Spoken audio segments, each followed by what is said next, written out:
Okay, illustrative math, unit 2, lesson 20 is called Rational Equations, part 1. All right, our goals are I can calculate solutions to equations involving a single rational expression, and I can create simple equations involving a rational expression to solve a problem in context. All right, so warm up, pause the screen, go ahead, come up with some notices and some wonders, okay? So right away, I noticed that they gave me 4 equations and they gave me the solutions. Okay, so basically, if I were to plug 2 in here for x, this side would equal the left side would equal the right side. So I'm going to do it for maybe not for all of them, but maybe for a couple of them. So like if I plugged in the 2 here, it'd be 2 times 2 plus 5 would be 9 over 2. If I plug it in here, it'd be 14 minus 5, because the 7 times 2 would be 14 minus 5. So I get the same thing. I get 9 over 2. Okay. And it should work for all of these just like that. So I noticed they give me 4 equations, 4 solutions. What else? I noticed that these 2 are rational. Those are rational equations. And then this one here is linear. So here, I'll write it here, rational.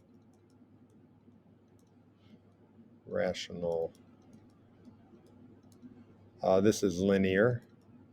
I only have x to the first power. And this is what we call quadratic, because my highest power is 2.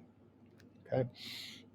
I also notice that the numerators for that rational is equal to this linear one, and you have the same solution here. We have the x equals 2. Okay, and then same thing down here. I notice that this numerator is the same as that, and we also have the same solutions. Okay, so that's going to make me think that if I have any rational expression, x squared plus 3 over x equal to x plus 1 over x, that as long as the denominators match up, that makes me think that this is going to have the same solution as just the numerators. X squared plus 3 equals x plus 1. Okay? All right, so a couple other things. Some wonders. I didn't come up with any wonders. I guess I could say I wonder if that will always work. What I just kind of came up with there is a hypothesis. I could say I wonder if you can always just ignore the denominators. I wonder if they have to match, because if you notice here, you see how your denominators, they matched up here and here, and they matched up there and there. So I wonder if they always have to match. I wonder if, like I had over here, like say this was x plus 2. Would that work? Okay, I wonder if that works. Okay. All right, so let's take a look. Let's see if we can create an equation. So the school art club at a large high school is in charge of designing school t-shirts and getting them printed this year. A local business charges $35 to set up their t-shirt printing machine with the design and $4.25 in materials per t-shirt. Create an equation to represent the average cost in dollars per t-shirt if X t-shirts are being printed by this business. Okay, so here's the key. It says the average cost. So if I wanted to find the total cost, your total cost, I'm going to say T of X. Well, you charge $35 flat fee, but then $4.25 per shirt. So the $4.25 you got to multiply by X, okay? So that would be your total cost. It'd be 35 plus 4.25x. So if I want to find my average cost, I have to divide by how many shirts I have. So since we printed X shirts, 35 plus 4.25x, that's my total cost. Take the total divided by the number that you have, okay? And think about that. Like, like let's say you're playing baseball. you take your hits, your number of hits, total hits. Let's say I had 300 hits and I had 1,000 at bats. Okay, you take how many you have divided by how many hits you had divided by the total number of at bats. Okay, let's say we're making t-shirts. Let's say it cost you a total of $1,000. Okay, and then you made let's say you made 50 shirts. So I want to know the average cost per shirt. 1,000 divided by 50. That would give me my average cost. Okay. All right. So there's my function. What's the average cost per shirt to print 25 and 100?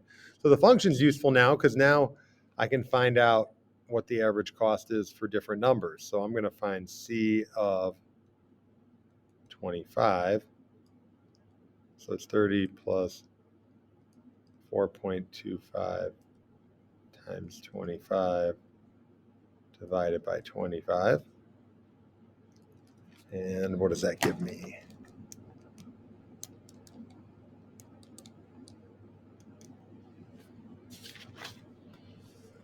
So that's going to be 565.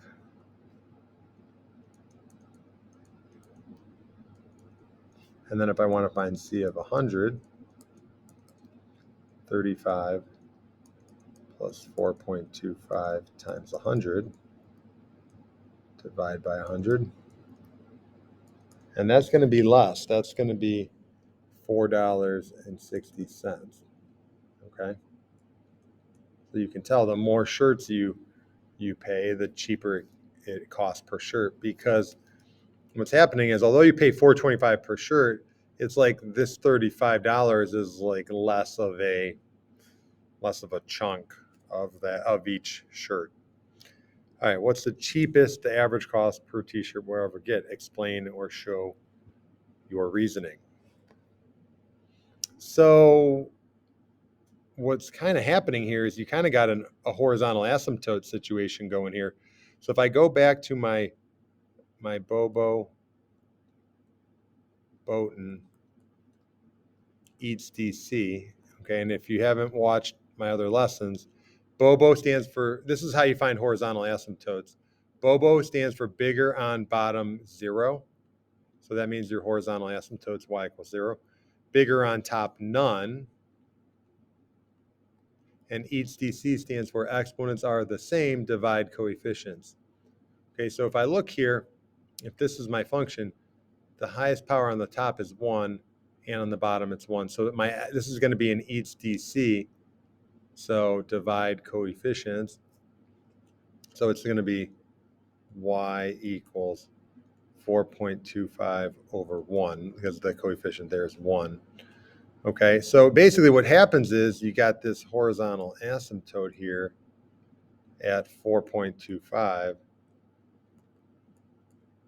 Okay, and this is my y-axis here, and your graph is basically eventually leveling off there. All right, it'll never actually equal 4.25, but and if you weren't sure about this horizontal asymptote, what you could do is you can see that it's going down. It went from 25 to 100, and I could see it's going down. I could keep plugging in different numbers for x, and I can keep making them bigger and bigger and bigger, and I can see that it's going to keep decreasing. Okay, so maybe plug in 1,000, plug in 2,000, see if it gets lower and lower. All right, how many shirts must be printed for an average cost of $5 or less per shirt? So here's what I'm going to do. Instead of plugging in x, I'm going to plug in 5 for C of x.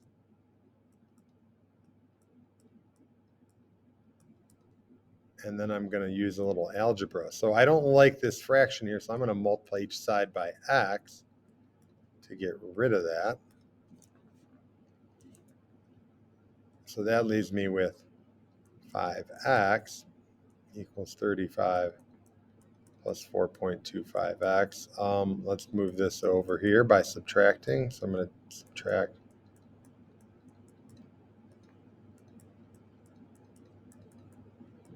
And then I divide.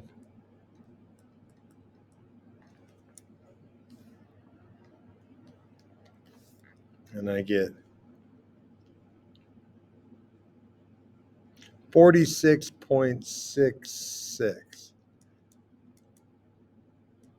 So I would need to round up to the next whole number because you can't make 0.6 of a shirt. So I would say 47 shirts. Okay.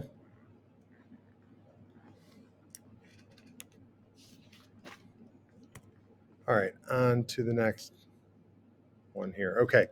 Tyler is on a school baseball team and he had 24 base hits out of 110 this year. What's his current batting average? Okay, that's kind of funny that I just did that last example. 24 out of 110 is going to give me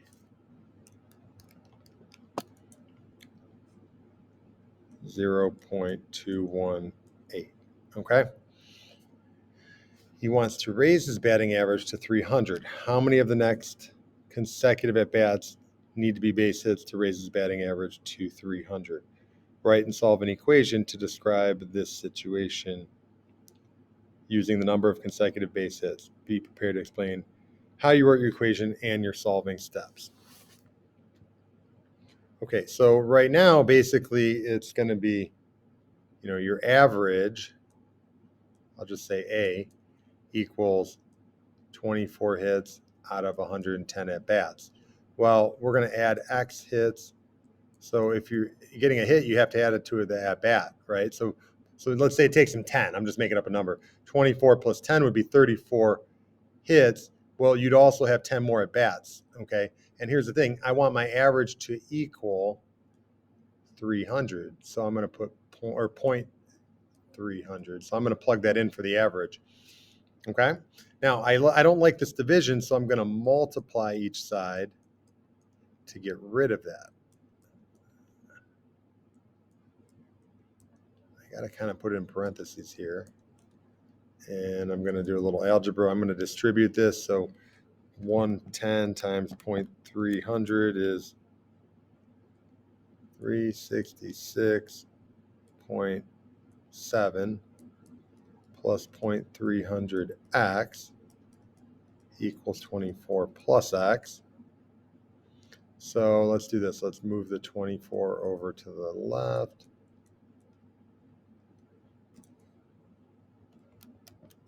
So I get 342.67. And let's do this. Let's move the 0.300x over here. So that equals 0.7x. And then I divide. Oh, that looks like a -7. Hold on.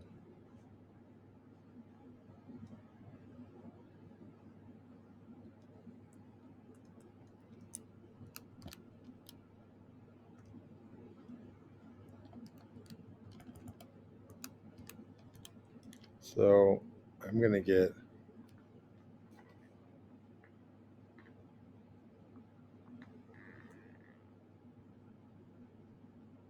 hold on. Why do I have a giant number? I have 489. Hang on. I might have done something wrong. Let me pause this and double check my math.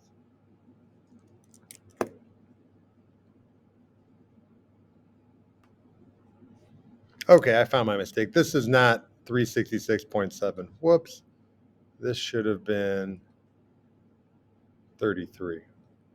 Whoops. So then that's going to change. Let's see here. When I distribute that, I don't know what I typed into my calculator.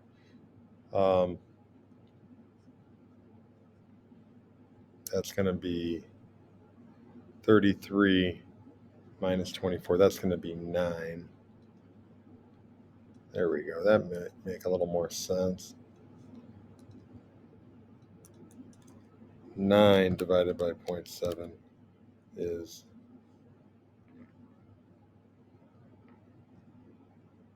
13. Okay.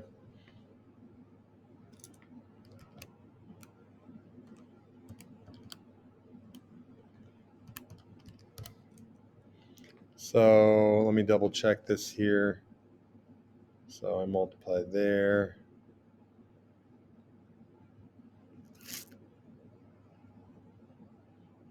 All right, so there we go, 13 hits.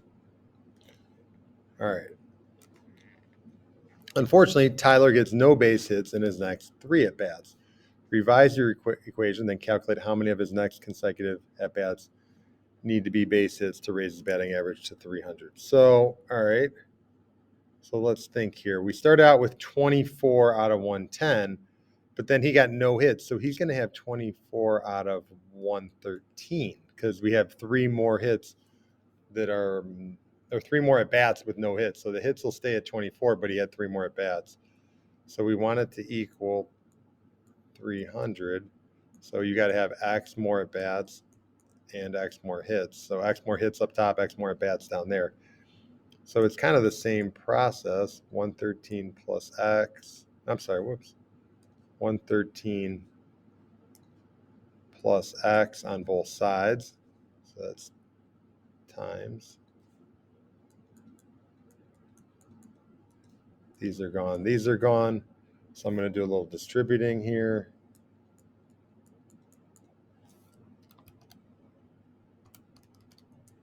So I'm going to get 33.9 plus 0.3 X. I don't need the 300. Minus 24.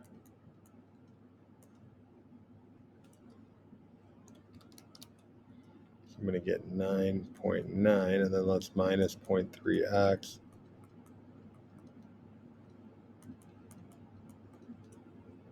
And then I divide. Whoops.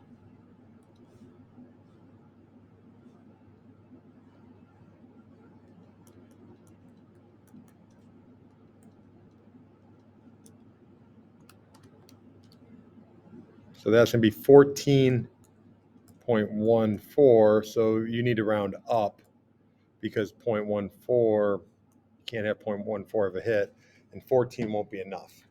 Okay? All right, so there's another printing business in town that charges only $15 to set up and $4.50 in materials per shirt. Write an expression for this business that gives the average cost per t-shirt. So $15 to set up plus $4.40 per shirt. And then the average cost per shirt, we're going to have to divide by X. Okay. So there we go. Write an expression. All right. I don't even need to make it a function. It just said write an expression. What does the solution to this tell us? Okay. So we want to know how many. So this is a business here. $15 to start, $4.40 per shirt. $15 to start plus $4.40 per shirt. Okay, and then you're going to divide to find the average. This one here is $35 to start, and then $4.25 per shirt. So the solution would be when these cost the same total amount of money, or the average cost per shirt, I should say, is the same price. Okay, so the solution would be, so the solution is when the average price per shirt for both companies is equal.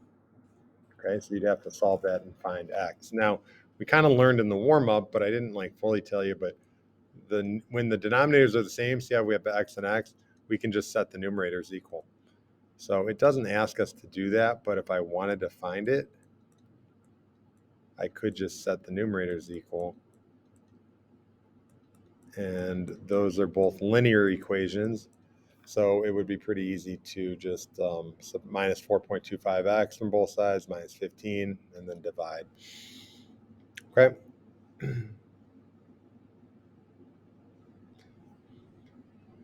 All right, so a local business charges $20 to set up their sweatshirt printing machine with the design, and then $9.75 in materials. Write an equation for the average cost of X printing X shirts. So startup is a fixed rate. Don't put an X with it. But then you have to add in the price per shirt. So that's times X. And then we divide by number of shirts. So the numerator is the total cost. But then when you divide by the number of shirts, that gives you the average cost. Describe what happens to the average cost per sweatshirt as more and more printed. So again, this is like a horizontal asymptote. This is rational function. This is exponents are the same. So I divide coefficients. So the highest power is 1, highest power is 1. So my lead coefficient with the x to the first is 975, and then it's 1. So my horizontal asymptote, I'll like abbreviate it. Horizontal asymptote is 9.75 over 1. So what happens is you got this horizontal asymptote, and your function starts out up here, cost per shirt, and it drops down. Okay, so this would be shirts on the x, and then on y would be the average cost per shirt.